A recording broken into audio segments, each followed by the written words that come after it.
Well, welcome back. They always say talk into the camera, don't talk behind the people's back. But anyway, we're in the shop, and this time of year with all the snow out there, we usually start doing our chemical inventory, what we need to buy for next year and what we're short on or what we got extra on. But let me kind of, whoops, I got you all screwed up here. Let me turn you around here and show you where we're at with this. So the other thing is that this might help somebody with a Gleaner out there, R75, 6, whatever. Anyway, this is what happened to us this year is we put a 4-strand chain in here. 4-strand, I guess that's what we're calling this here, four strands versus 3. The other ones have a 3, which is 1, 3, but the 4, when you upgrade to the 4, they come out with a different type of clutch here, a heavy duty clutch that you need to put on to turn extra slots and stuff. I'm not sure if anybody's had to do that yet or not, but I put a new one on at harvest, and no time flat, it starts slipping on me.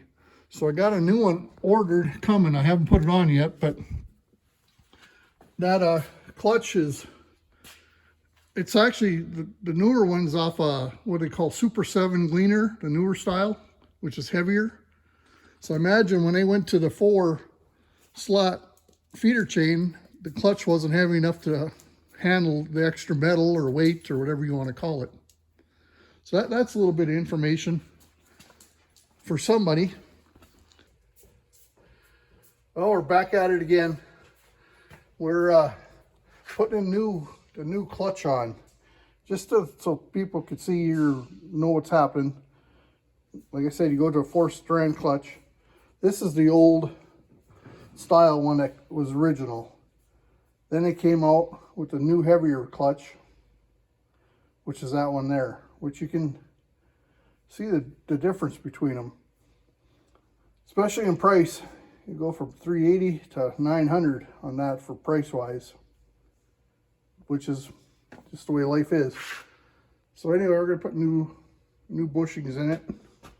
Well, let me see here.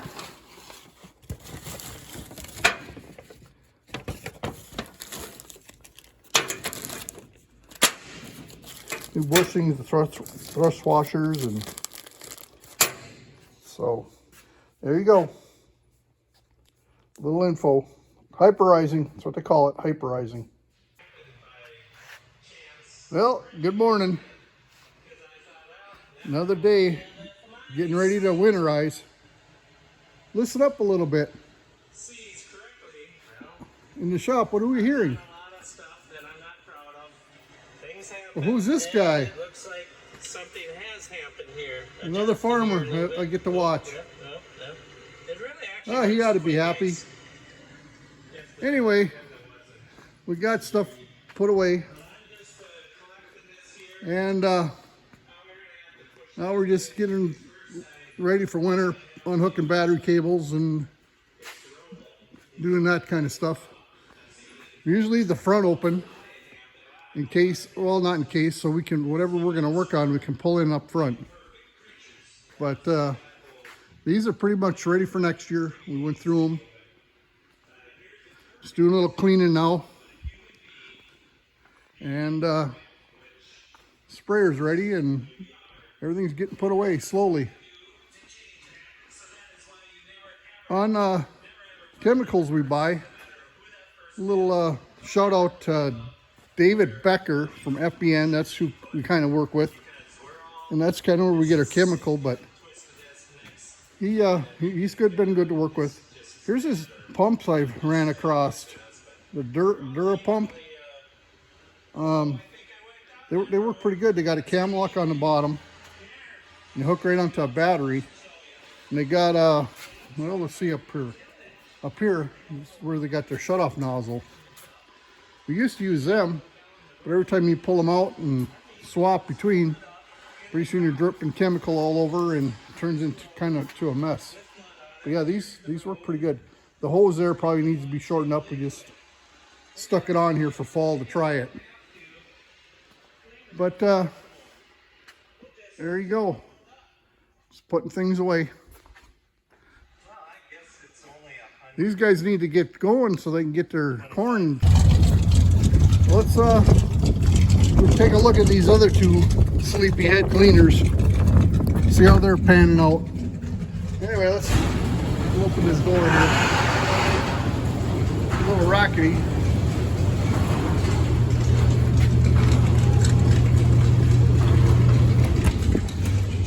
There we go. Well, we usually put over this Quonset, it's not a heated shop, but anyway, we put the N7, unhook the batteries on them, the R70, clean them up, put them away for the winter, in with the heads. But there you go. Here's the grain cart we stick in here. But there's a little update. What's happening around here? Here's a rock bucket we bought. I tell you what, when you want to dig a rock out with the skidster, that thing can do some damage. It works well. It's a heavy bugger. But if anybody looking for a rock bucket, you can see who's manufactured. I'll give them a little plug here.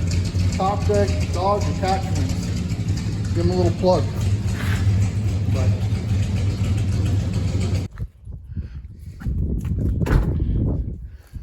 now we're getting ready for winter, which we got snow already. So we're putting a big old snow blower on her. This is a Lorenz snow blower, but this bugger takes some horsepower. It'll blow some snow. In fact, this all white here, it has its hands full. You'll see some black smoke coming out of the old tailpipe. Let me clean this up here a little bit. But anyway, that's some more what we've got going. That there is a rotor that come out of the N7. A while back I said it had a belly ache. What happened is the chopper quit going and we had metal plates that were welded on here. And it plugged the chopper so bad that it bent the rotor blades. So we just decided to put a sweep in it. I wish I'd have took a picture of it, but we used the sweep in sunflowers. Yeah, and it worked well, that N7 in sunflowers with the sweep on it. But there you go. Just so everybody out there watching, don't think I'm sitting in a house watching cartoons. Something going on, and hopefully we can still get some anhydrous down. So, good morning. It's November 4th, and all this week we're supposed to be close to being in the 50s. It's like this weather's been pretty weird. We go from snowstorms to all of a sudden now we're back in the 50s, 40s, 50s, and everything's melting off, and not sure where this is going. But yeah, we got quite a bit of a pretty good mud mess around. So anyway, just a little update on the weather, of what's happening. Just putzing in the shop still. All right, keep in touch.